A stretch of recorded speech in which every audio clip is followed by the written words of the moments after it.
Awas, kalau saya bicara sholat, langsung kalian berpikir sholat yang 5 waktu. Itu juga betul, betul.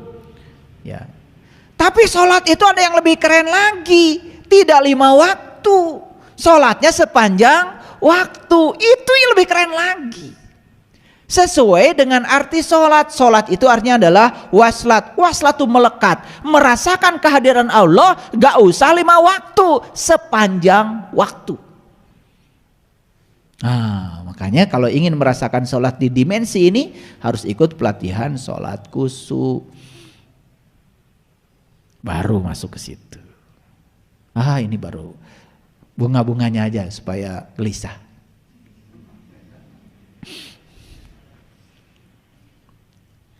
Karena Allah bilang di ayat ini, wa innaha lakabiratun ila alal khosiin.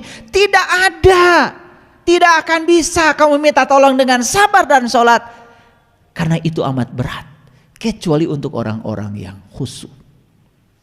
Nah, khusyuk itu bukan konsentrasi, khusyuk itu bukan memfokuskan pikiran. Ini yang masalah. Banyak orang-orang sok tahu bilang khusyuk konsentrasi, menciptakan bahasa sendiri. Tafsir Quran bil Quran tuh yang benar. Makanya kata khusyuk karena itu bahasa Rob, harus dijelaskan oleh Rob.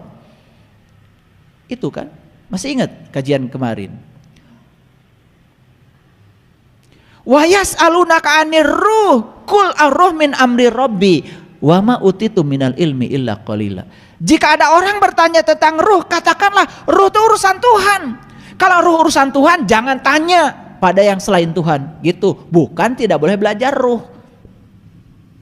Selama ini kan konyol. Karena ruh urusan Tuhan, udah gak usah belajar ruh. Kalau ruh itu urusan Tuhan, maka cara belajarnya ke Tuhan. Gitu, jangan ke hantu.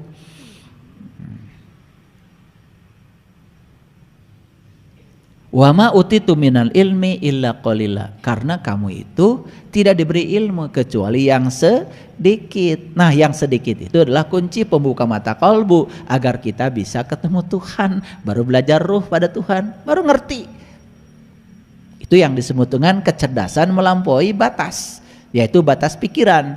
Karena tidak mungkin belajar tentang ruh pakai logika, apalagi pakai filsafat, tersesat. Belajar tentang ruh harus pakai ilmu, namanya ilmu ma'rifat. Ilmu ma'rifat tidak sama dengan tasawuf, tidak sama juga dengan filsafat. Tasawuf itu nggak ada zaman Rasul, nggak ada.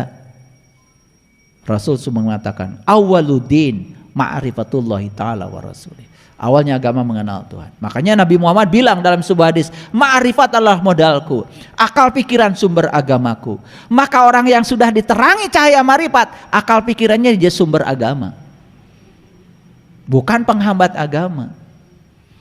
Nah, ada orang yang akal pikirannya jadi penghambat untuk majunya spiritual karena belum terterangi oleh cahaya ma'rifat. Lihat itu 17 hadis Nabi dalam buku Sejarah Muhammad yang ditulis oleh Haikal. Itu dijelaskan tentang 17 hadis itu. Ma'rifat adalah modalku, akal pikiran sumber agamaku, rindu adalah kendaraanku, jihad adalah perangaiku. Kan terus. Yang terakhir, sholat adalah hiburanku. Jadi Nabi Muhammad mah sholat teh hiburan. Kalian sholat lagi hiburan nih, begitu sholat, jam 12 asa cikeneh geus adan deui. Beratnya sholat teh. Karena nggak ngerti, nggak tahu rasanya, karena nggak pernah belajar. Jadilah sholat jadi kewajiban.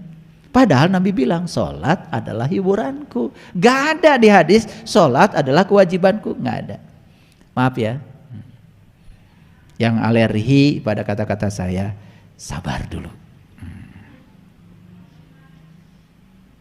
Nah, apa itu khusyuk? Khusyuk itu kata Allah di Quran, allazina yadunnuna annahum mulaqu rabbihim.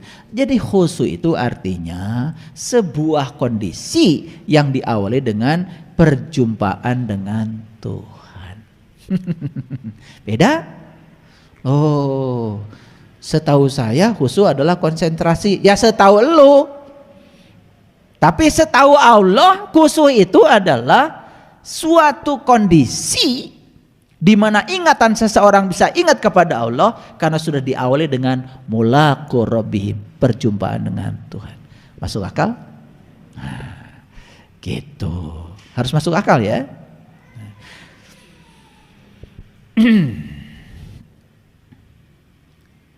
Lalu ayat lain Allah mengatakan in yang surkum, ya, in yang surkumullahu fala ghalibilakum.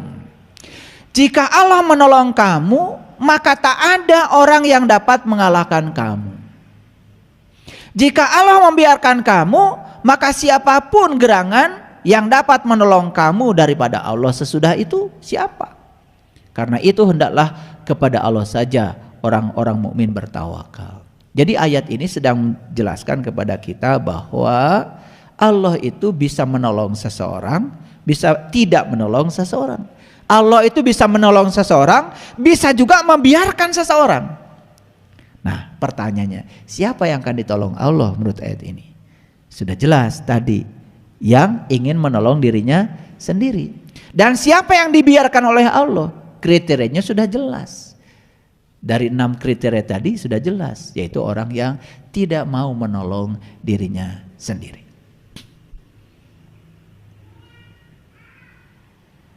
Maka ayat ini dipungkas dengan wa 'alallahi falyatawakkalul mu'minin, ya, dan orang-orang beriman itu hanya bertawakal kepada Allah. Siapa yang bertawakal kepada Allah? Yang beriman, yang sudah tahu Allah. Yang belum tahu Allah, bagaimana bertawakal kepada Allah? Allahnya aja nggak tahu. Gitu. Maka begitu dia jadi orang beriman dan dia bertawakal kepada Allah, ya jelas dong dia akan ditolong Allah.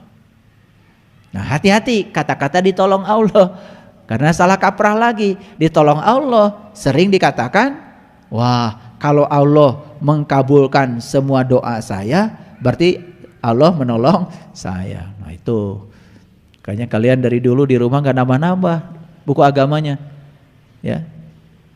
Iya, itu aja buku itu, kumpulan doa-doa mustajab. Paling banter nambah mujarobat, ya. Jadi nggak perlu lagi, ya, nggak perlu lagi, ya, beli buku kumpulan doa-doa mustajab. Kenapa?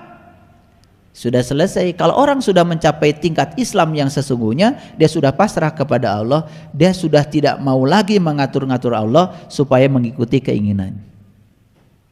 Dia menerima apa saja yang sudah menjadi kepastian dari Allah sebagai kebenaran. Tidak terjebak benar salah, tidak terjebak baik buruk. Itulah yang disebut dengan muslim. Kalian muslim bukan? Muslim bukan? Berarti non muslim dong. Jadi muslim dan non muslim itu selama ini salah tempat. Ketika kita pasrah kepada Allah, nerima apapun yang terjadi, bahagia, muslim. Ketika kita selalu protes ke Allah, gak nerima, kunaon kia-kia teuing, itu namanya non muslim. Jadi siapa muslim dan muslim, non muslim?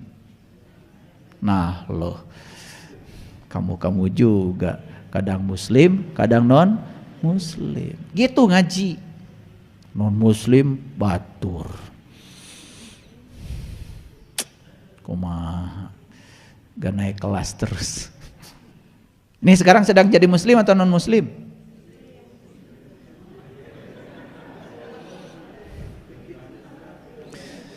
Di sini mah nggak kelihatan. Di sini tuh saya tidak bisa bilang kalian itu muslim, nggak bisa. Karena saya tidak bisa bilang kalian muslim dari pakaiannya. Nah, kalian itu kelihatan muslim atau tidak muslim itu di kehidupan. Wajahnya anggun, senyumnya bersahabat. Ya? Ya. Tidak ada kecurigaan pada orang lain. Bahkan senyumnya bukan hanya dengan mulut, senyumnya sudah dengan mata. Matanya penuh dengan persahabatan. Selalu berbaik sangka pada setiap orang. Dirindukan banyak orang Muslim. Penuh curiga. Senyumnya miring ke kiri, ke kanan nggak ada. Ya toh? Iya, kalau ngomong menyakitkan. Kalau bicara penuh dengan fitnah dan hoax. Bagi saya sih yang kayak gitu non muslim. Jadi muslim dan non muslim itu sebetulnya ditujukan ke dalam diri kita sendiri. Stop menunjukkan pada orang lain. Kan tidak elok di sebuah kumpulan kita sedang bersama dengan orang-orang.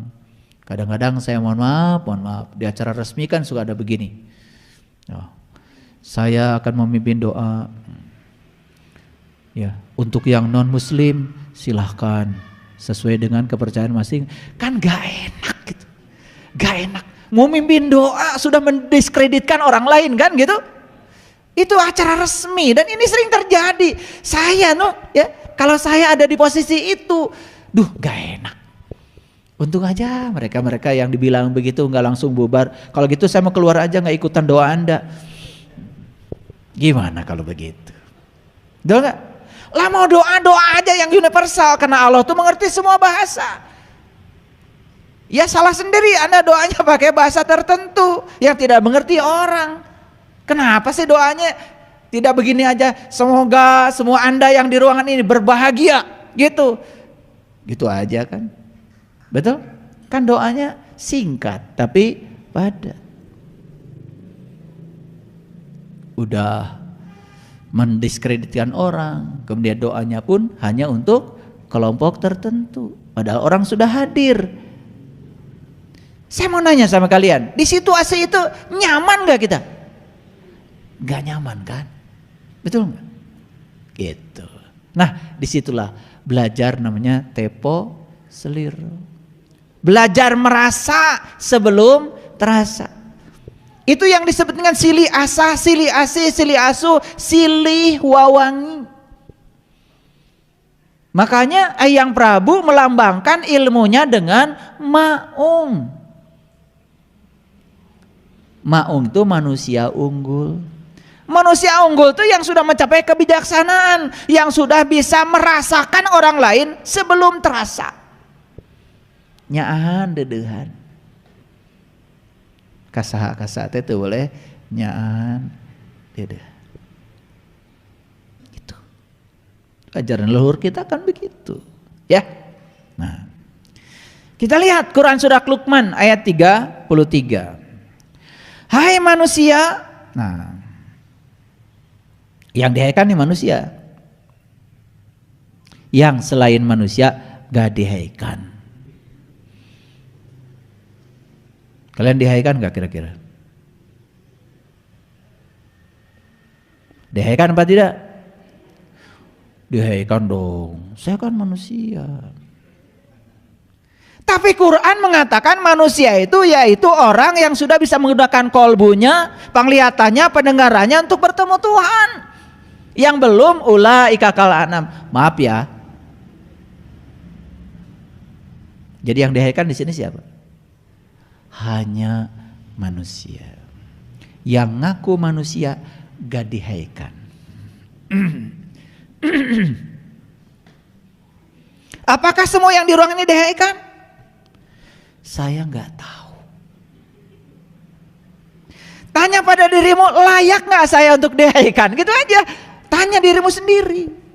Karena di Quran surat Al-A'raf dikatakan walaqad darana li jahannam katsiran minal jinni wal ins lahum qulub la yafqahuna biha wa lahum adzanun la yasma'una biha wa lahum ayunun la yubsiruna biha ulaika kal an'am bal hum adall. Mereka yang punya kalbu tetapi tidak digunakan untuk memahami, melihat dan mendengar. Ulaika kal an'am. Jadi kalau baru bisa melihat dan mendengar dengan telinga luar, bukan dengan telinga kolbu kita, itu tidak dikategorikan sebagai manusia. Makanya saya membuat buku judulnya Menjadi Manusia. Kersaha eta buku teh.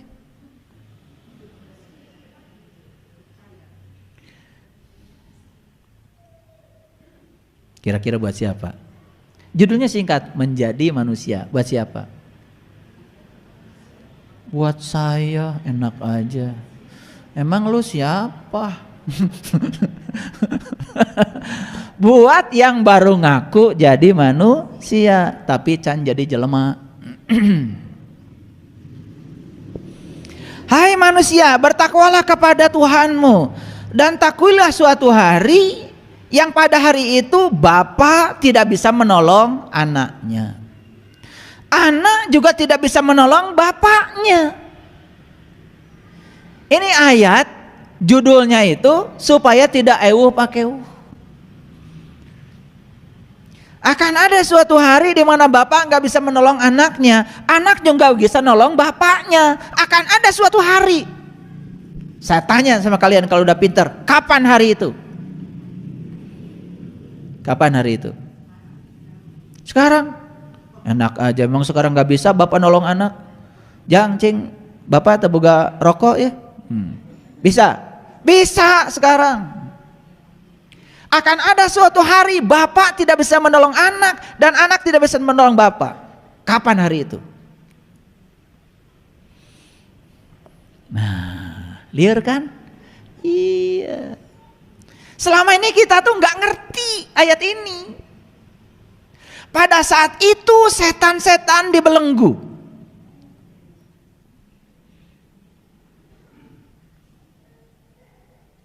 Dibelenggu. Nyubit aja nggak bisa. Pada hari itu, ya ngomongkan orang pun nggak bisa. Pada hari itu melihat kesalahan orang pun nggak bisa. Dah, jawabannya gitu aja. Liar-liar sekalian. Karena kalau saya buka terlalu dalam, ini berbahaya, nih, aurat. Paham maksud saya?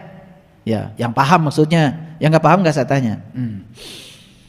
Akan ada suatu hari bapak tidak bisa menolong anak dan anak tidak bisa menolong bapak. Pada saat itu kalian sedang berhadapan dengan diri sejati kalian, sorangan-sorangan.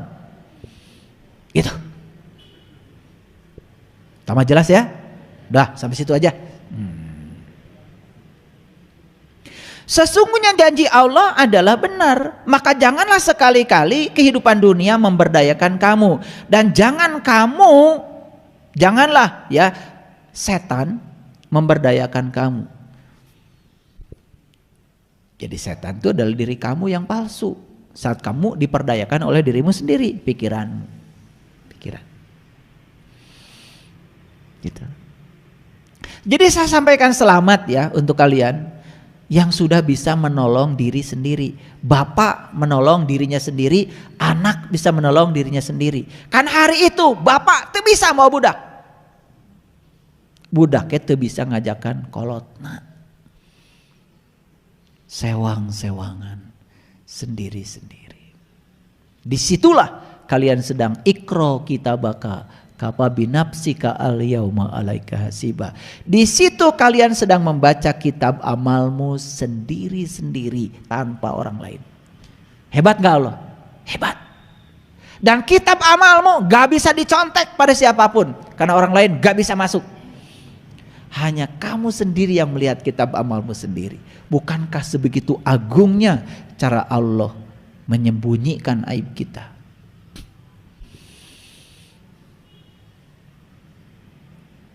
Sewang-sewangan sendiri-sendiri. Ikro kitabaka kafa binafsika al-yauma alaika hasiba. Bacalah kitab. Dan kita tidak akan bisa melihat kitab orang lain. Dan kita tidak bisa ngintip kitab orang lain. Kita hanya bisa melihat kitab kita sendiri. Karena saat itu anak kita pun gak lihat. Bapak kita pun gak lihat. Saat itu kita cuma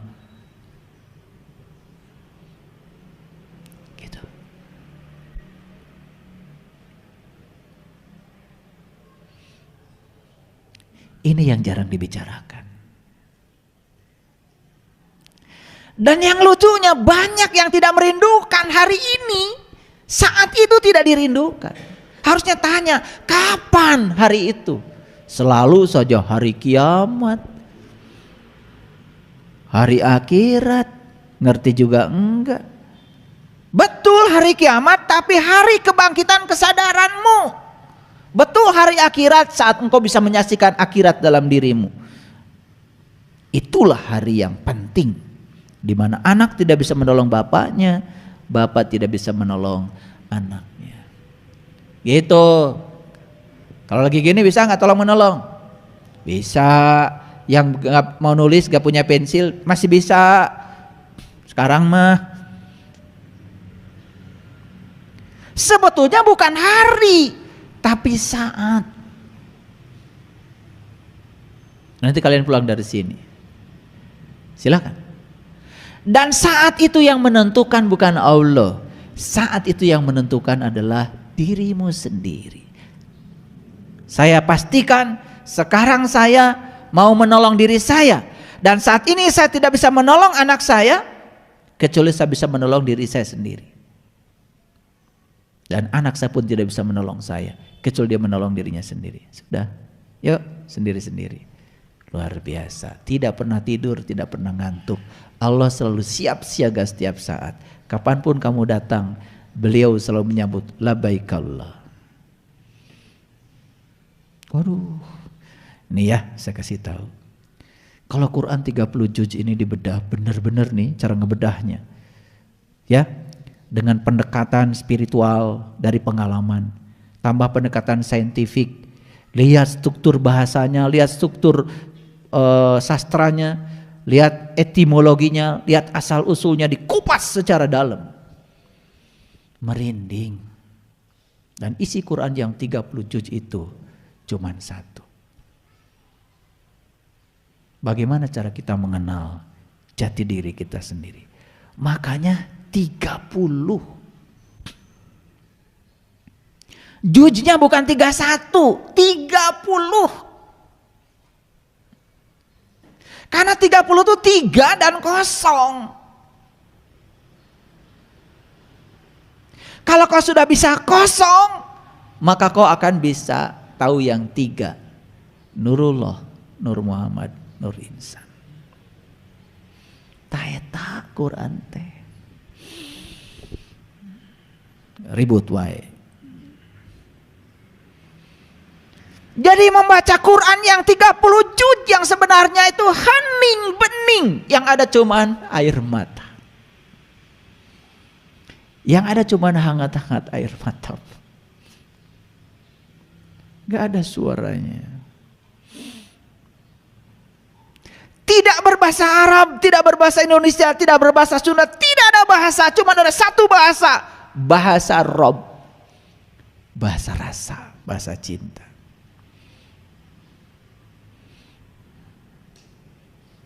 Udah bisa? Kalian yang sudah bisa baca Quran yang ini.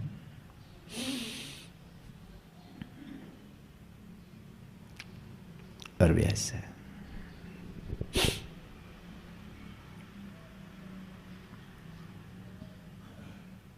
Baik, kita lanjutkan.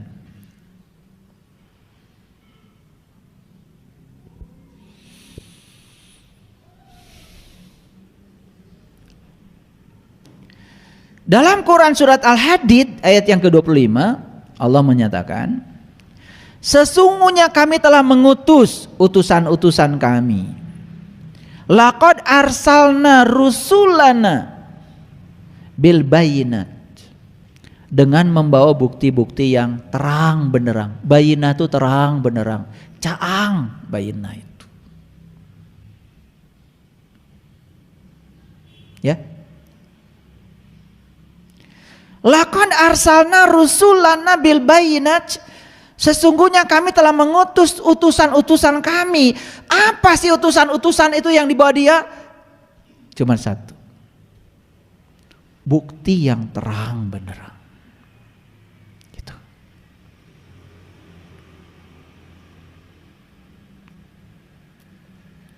Dan bukti itu nyata, bisa dirasakan, bisa dialami sekarang, di sini, saat ini. Wa anzalna ma'ahumul kitab. Dan kami turunkan bersama mereka kitab. Ini enggak cerita Quran, cerita kitab. Dan banyak yang masalah artikan. Begitu ada kata kitab, langsung aja diterjemahkan Quran. Beda. Quran itu dari kata qara'a yaqra'u Qur'anan, bacaan. Kitab ya kitab. Makanya di Quran perintahnya baca kitab. Ya baca kitab harus punya kemampuan membaca. Kan di Quran perintahnya ikra kitabaka. Ikra kitab, bacalah kitabmu. Nah, untuk membaca kitab harus punya kemampuan membaca. Gimana cara mempunyai kemampuan membaca? Ya, membacanya bukan dengan mata itu, tapi gunakan mata yang diberikan Allah yang tanpa batas.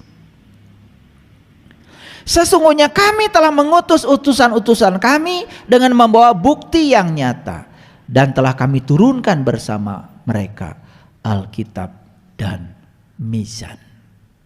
Mizan itu sering disebut dengan neraca. Neraca itu sering disebut dengan keadilan. Makanya ketika Krishna memberikan ceramah di padang Kuruksetra pada Arjuna. Siapa Arjuna? Arjuna itu lambang simbolisasi dari manusia, dan Krishna itu lambang seorang guru ya, yang diberi kemampuan untuk bisa mengajarkan ilmu sejati pada manusia. Ini adalah dialog antara guru dan murid. Makanya yang disampaikan oleh Krishna itu adalah 5 dasar kebenaran. 1 adalah pengetahuan, yang kedua adalah cinta, yang ketiga adalah keadilan, yang keempat adalah kesabaran, yang 5 adalah kepengabdian. Nah, dari 5 dasar kebenaran, di situ ada nyelip namanya keadilan. Nah, bahasa Quran itu adalah mizan. Makanya siapapun orang yang sudah mengalami Ar-Rahman, sudah bisa mengalami Ar-Rahman, ya bukan baca Ar-Rahman, barijang tengah arti, maka dia akan mencapai mizan itu.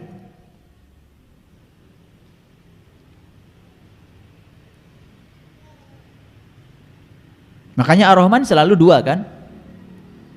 Rabbul masyriqain wa rabbul maghribain. 2. Ada 2 matahari. Ada 2 tempat terbit matahari. Ada 2 tempat terbenam matahari. Ada 2 lautan. Marajal bahraini yaltaqiyan bainahuma barzahul la yabghiyan. 2. Ya, selalu 2. Makanya kalau kita berbicara tentang neraca, tentang keadilan, selalu 2. Lihat saya semuanya. Mendengarkan satu pihak, kita sedang berada dalam kegelapan. Kalau kita mendengarkan 2 pihak, maka kita akan dapat pencerahan. Makanya hati-hati kalian.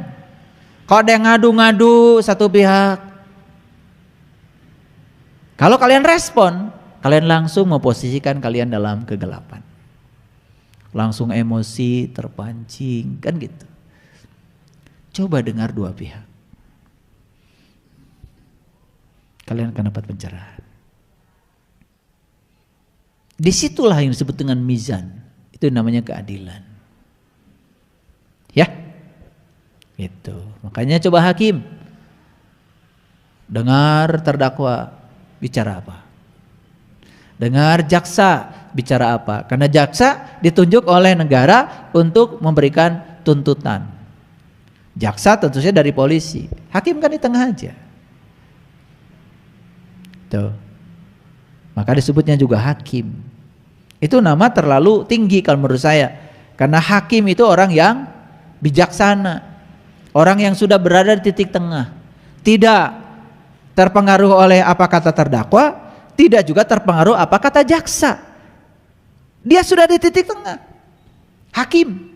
Makanya kalau mereka ini yang jadi hakim sadar kalau itu nama yang sangat tinggi dan mulia, itu nama Allah, maka dia akan gunakan neraca itu. mizan namanya.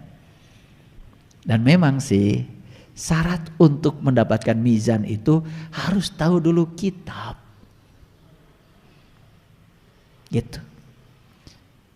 Jadi kalau untuk tahu kitab apa? Ya untuk tahu kitab ya dia harus ketemu guru yang membawa bukti yang nyata. Makanya coba lihat struktur bahasanya. Sesungguhnya kami telah mengutus utusan-utusan kami dengan membawa bukti yang nyata. Dan kami telah turunkan kepadanya kitab. Siapa yang dapat kitab maka dia akan mendapatkan raja. Itu. Jadi sekarang ada situasi yang sangat menyedihkan, di mana ada penangkapan terhadap orang-orang yang justru bergerak di bidang hukum, ya, itu kan tentu saja. Nah, menurut saya sih sederhana, mungkin belum tahu kitab sejatinya, baru tahu KUHP aja.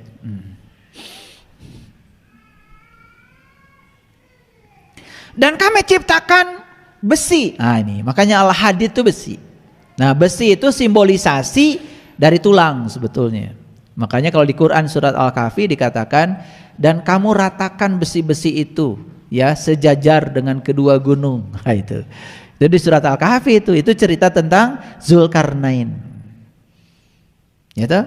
Nah, pusing kan? Ya udah, supaya pusing biarkan aja, nggak saya jelaskan. Kami ciptakan besi yang padanya terdapat kekuatan yang hebat. Ya memang besi itu kuat, tapi kekuatan besi ya kalah dong sama baja. Kalau mau dibanding-banding dengan logam, karena ini bukan cerita besi itu, bukan cerita besi yang ada di pandai besi. Ini cerita sesuatu yang diberikan pada kita. Kalau itu digunakan, kamu menjadi punya kekuatan. Coba, kalau tubuh kita ini nggak ada tulangnya, tuh puguh wujudnya. Betul nggak? Ngalumuk jika daging kiloan di pasar. Betul nggak? Kan gagah itu karena ada tulang. Nah karena ada tulang, ya tulang itu kan dibuat sedemikian. Lihat, tangan kita aja tidak sama panjang, berbuku-buku luar biasa. Betul nggak? Dan ini begitu fleksibelnya, luar biasa. Maka Allah bilang, yadullah fawqa aydihim, tangan Allah ada padamu. Tangan Allah ya gunanya buat menyenangkan Allah, bukan untuk menyenangkan kamu. Enak aja. Nah itulah, makanya aku berikan kepadamu besi, ya. Dan padanya terdapat kekuatan yang sangat hebat, yang sangat bermanfaat bagi kamu untuk menjadi kamu sebagai manusia. Di situ. Awas, bukan besi yang di toko besi, nggak ada urusan. Makanya nama-nama surat di Quran itu luar biasa. Al-Hadid, besi. Gitu. Ya. Nah, Allah mengetahui siapa yang menolongnya. Dan Allah juga mengetahui siapa yang menolong utusan-utusannya. Kalau gitu saya mau nanya, siapa yang menolong Allah dan Rasulnya?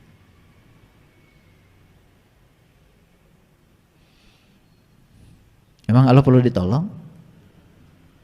Tentu saja.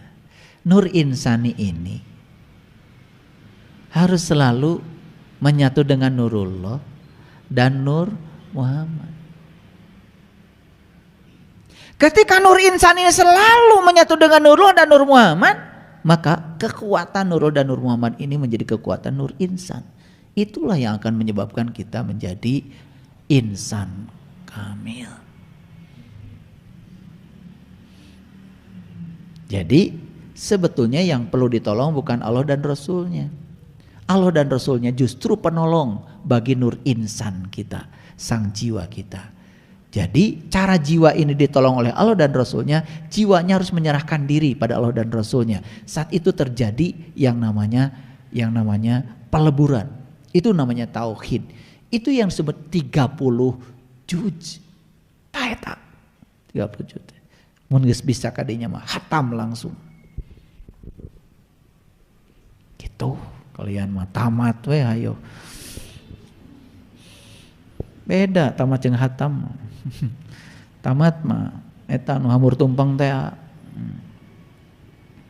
Sesungguhnya Allah maha kuat lagi maha perkasa. Makanya di sini dikatakan, perhatikan, ini ada yang saya tebalkan.